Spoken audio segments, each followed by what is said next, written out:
What we have here is a technology platform that we call the Seawater Energy and Agriculture System.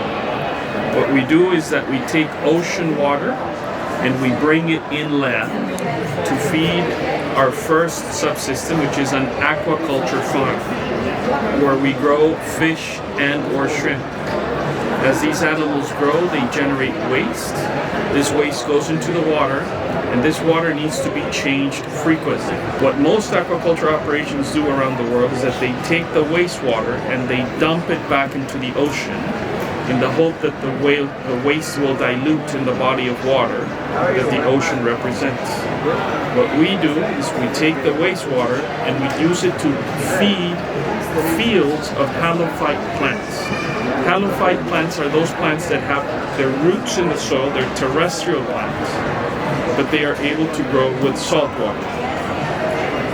So in our halophyte agriculture subsystem, we plant every year and we harvest every year.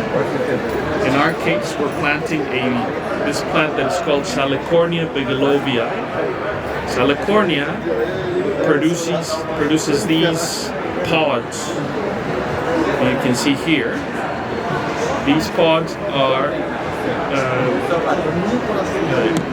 when the plant is growing, they're green, they're succulent, they look like an asparagus.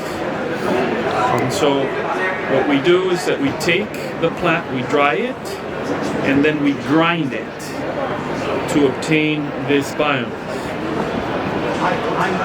And after we take this biomass, we separate the seed from the straw to obtain Salicornia seed. This seed contains approximately 30% vegetable oil.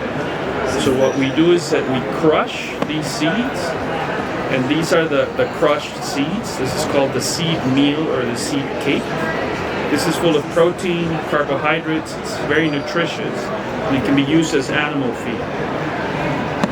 And the idea is that we obtain at the end the Salicornia oil, which you can use for many different purposes.